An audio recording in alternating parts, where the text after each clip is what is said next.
Title: Common Home Elevator Installation Mistakes. Hook installing a home elevator can improve accessibility, convenience, and long-term property value. But many residential elevator projects run into delays, redesigns, extra costs, or operation problems because one thing was done too late. Planning. Most home elevator installation mistakes are not really installation mistakes. They are planning mistakes.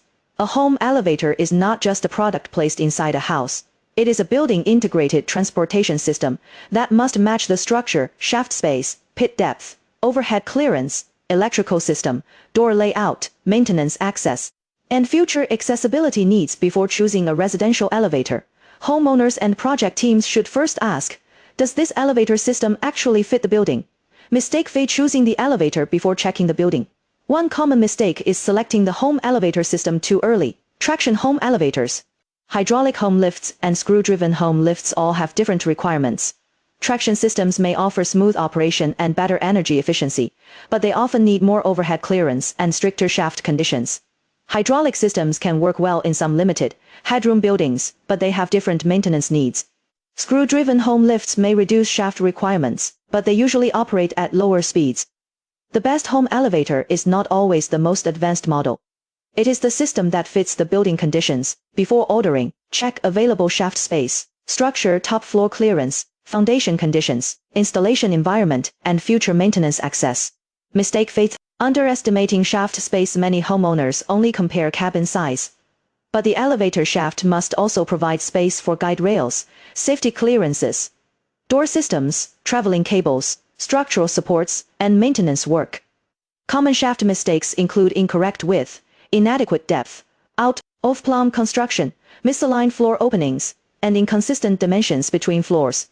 Even small measurement errors can affect installation efficiency, ride quality, leveling accuracy, and long-term reliability. For existing home elevator retrofit projects, shaft space should always be evaluated carefully before construction begins. Mistake Fae: ignoring pit depth and overhead clearance. Pit depth and overhead clearance are two of the most common causes of home elevator installation delays. Pit requirements depend on foundation conditions, groundwater, existing utilities, and structural modification possibilities.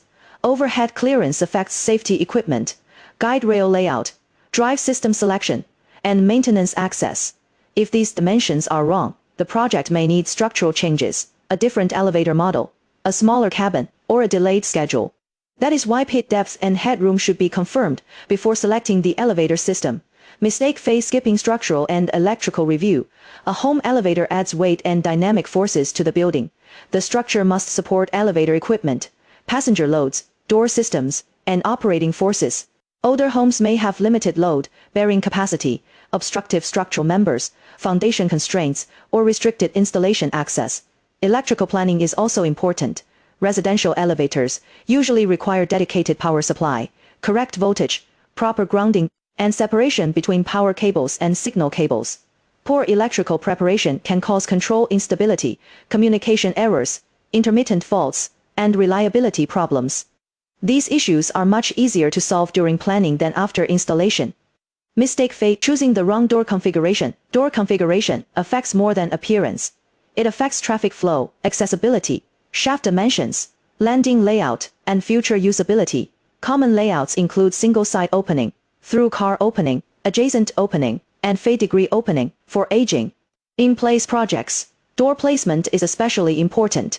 A poorly planned door layout may reduce wheelchair maneuverability, make furniture movement harder, or create circulation problems later.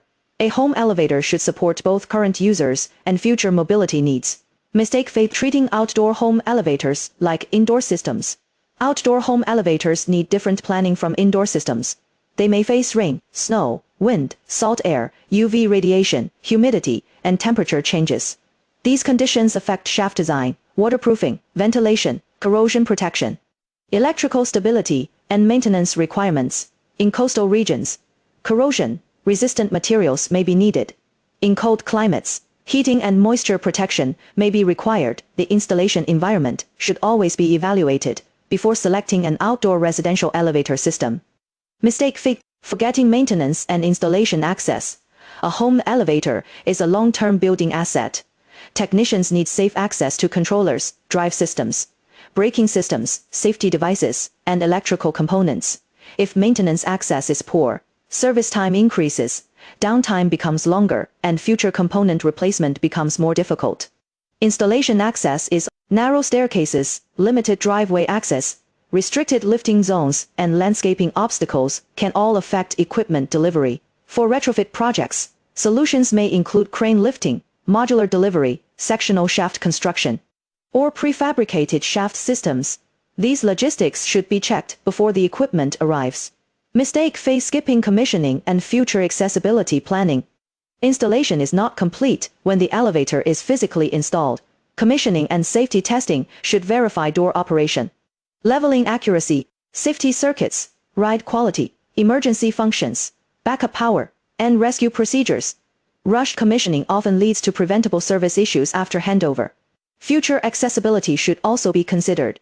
A home elevator may need to support wheelchair access, walking aids, caregiver assistance, or reduced mobility in the future. Cabin size, door width, and landing layout should not only fit today's needs. They should support long-term use. Conclusion: most home elevator installation mistakes happen before installation begins. They come from selecting the wrong system, underestimating shaft space, ignoring pit depth and overhead clearance, skipping structural review, choosing the wrong door layout, overlooking electrical requirements, treating outdoor elevators like indoor systems, and forgetting maintenance or future accessibility needs. Before ordering a home elevator, evaluate the building first. A successful residential elevator project should match the home's structure, space, electrical system, installation conditions, maintenance requirements, and long-term user needs. For more details, read the full article here. https Fightlift, Comfy Common, Home, Elevator, Installation, Mistakes.